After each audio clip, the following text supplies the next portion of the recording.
Okay, I'm rolling. Who are you? What are you running for? And what's your party? Hi, my name is Honieh Barzegari. I'm running for City Council with Vision Vancouver. And what are your top 3 priorities? Housing and economic growth, mental health and opioid crisis solutions, inclusion and belonging. And why, with your personal family background and where you're from, you're very humble and appreciative of this opportunity to run. Could you discuss that a little bit? Absolutely. So, I am originally from Iran. I was born and raised in Iran, an immigrant and a proud Canadian.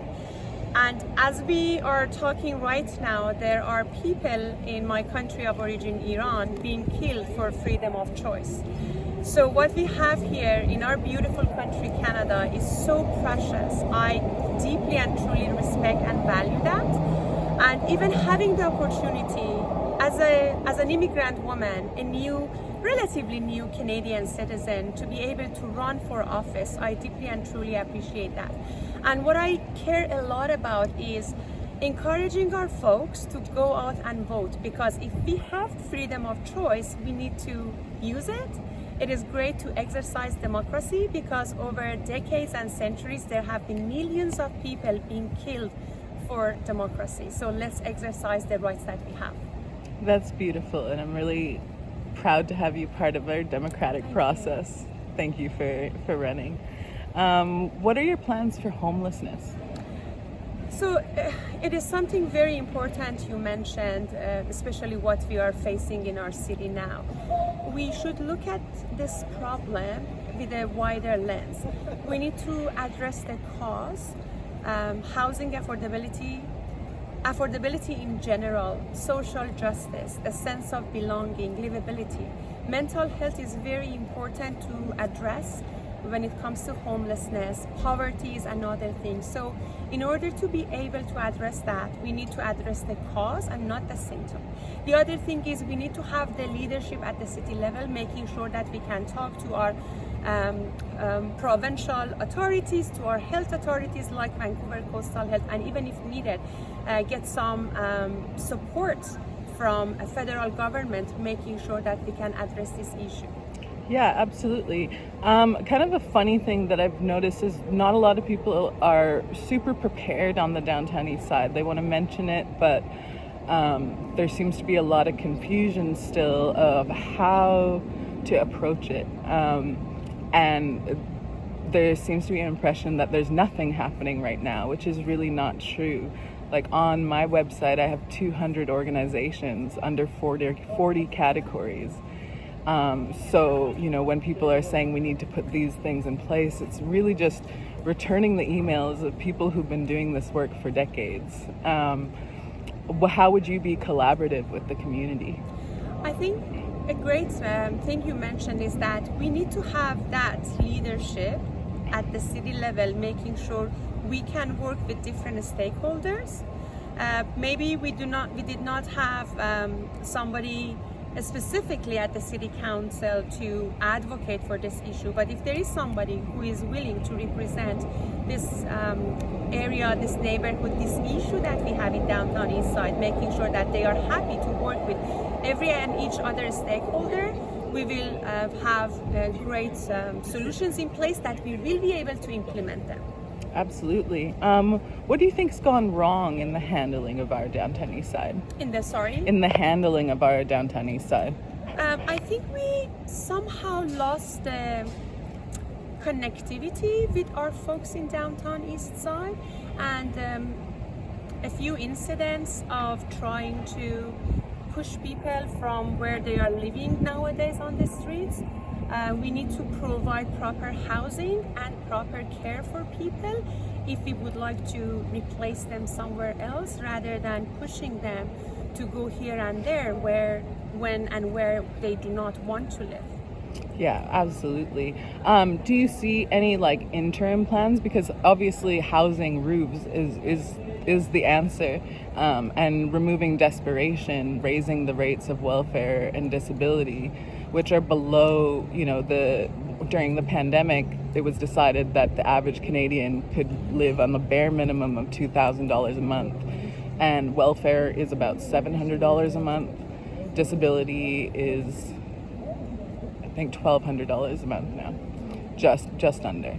Yeah. So I think a thing that's not understood is that it's not crime, it's not drug use, it's not this, it's not it's desperation on every level. You're not getting mental health care, you're not getting food, you're not even getting a soft space to sleep in, or a roof that's a few millimeters, as a tent. That's not safe either. So what do you think is the way forward in our downtown east side? So when you mentioned it's not safe, I like to look at this as the safety angle as well. So nobody. So you include the people in our downtown east side in your safety. Absolutely. Right. So yeah, which has been separate. It's kind of been called the safety problem. Me, first of all, I'm a medical doctor by training, right. So do no harm is what I took an oath for.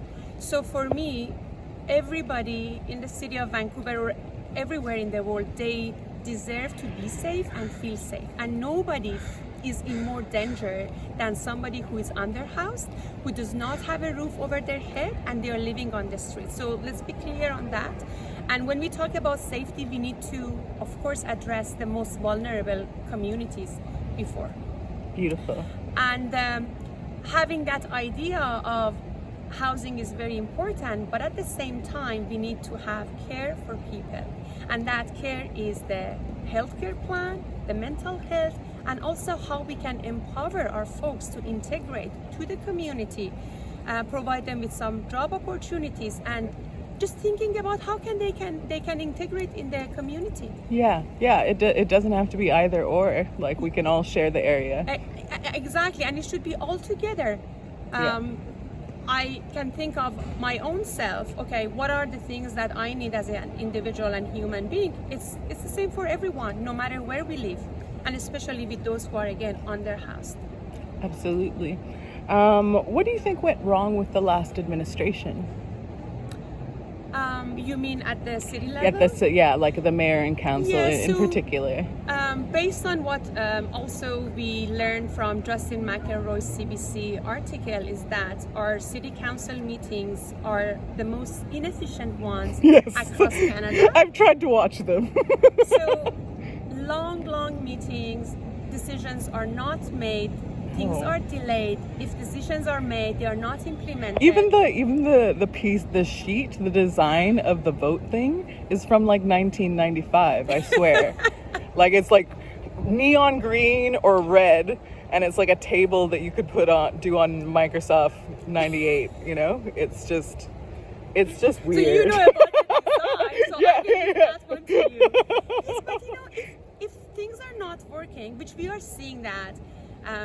The city council is struggling with making decisions and getting things done. So we need to have people at the council who have the leadership, who are happy to work with each other, with other stakeholders, focusing on people and the issues they are facing and the interests they have. Absolutely. And you've made a lot of efforts to get people involved in voting that weren't even considering it before.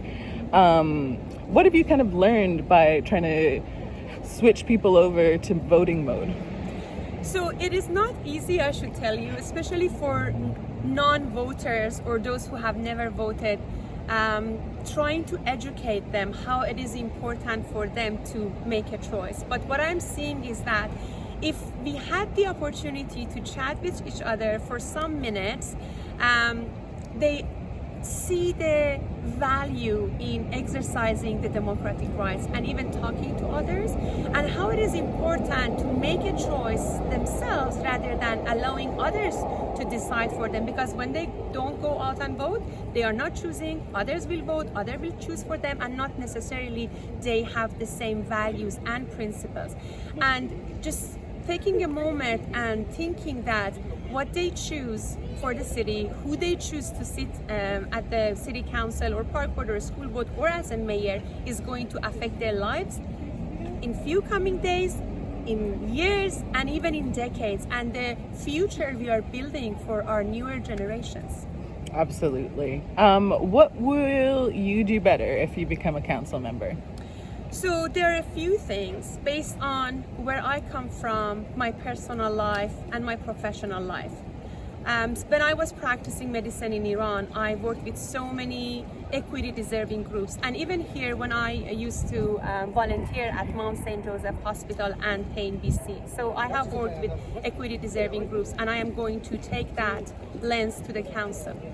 And again, thinking about health and safety in every and each decision I'm going to make at the city council. These are the things that they are in my mind. And the real reason behind whatever I mention as housing, economic growth, inclusion and belonging and mental health is equity and social justice. These are the main reasons I'm really running for office. Absolutely. And housing, it seems to be used in kind of four-ish different ways, I've noticed. So there's housing for the top percentage, there's what they call normal people like you and I, yeah, or families, what their needs are, but the downtown east side kind of drops out of that thing, and it's interesting. Well, it's a misnomer because a lot of candidates are running under there being a housing crisis, but that doesn't include the people living outside. So what does housing mean to you? So I believe that everyone deserves to have a secure, affordable, and a dignified place to live in and to call home. And we need to have that broad lens to include everybody in that housing plan. That includes those who are underhoused and living on the streets, middle class people like ourselves. And okay, based on the very recent stats, federal stats, 50% of us as fellow Vancouverites, we live below the poverty line. Yes. So we need to do some prevention from these people becoming homeless when we are addressing that.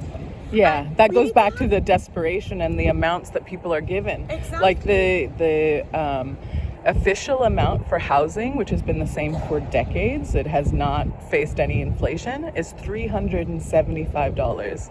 That's what you're supposed to be living on. One room. Exactly. With that amount. Not even with twice that amount could you rent a shared house room. No, we can't even get that, as you mentioned, with a double of that amount. Yeah. And some from some other parties, they talk about housing and they don't want to build in this neighborhood, in that neighborhood, nowhere. So we do not have enough of place for people to live in. How are we going to solve this? We need to provide that solution for everyone. So many of our essential workers are not able to live in the city anymore, like our nurses. Yes. Firefighters. Yeah, they're having to travel at least an hour both ways. Exactly. Yeah. Our teachers, they have to, and it's not right. If people work in the city, they should be able to live in the city. We don't want them to waste the time that they can spend with their families for their mental health, for their ease and safety. Yeah. And we're going to have some major gaps if everyone just goes and starts working in Coquitlam. Yes. And it's not like this is a city for rich and the service providers should go. Yeah, I feel like it's like a vacation town. Vancouver is turning into a vacation town where none of the workers are allowed to even live near the resort, yes. Which I find it very sad. Yeah, it's a little weird. What do you have no idea how to do? So what do you not know how to do? That's a great question. Everyone gets it, yeah.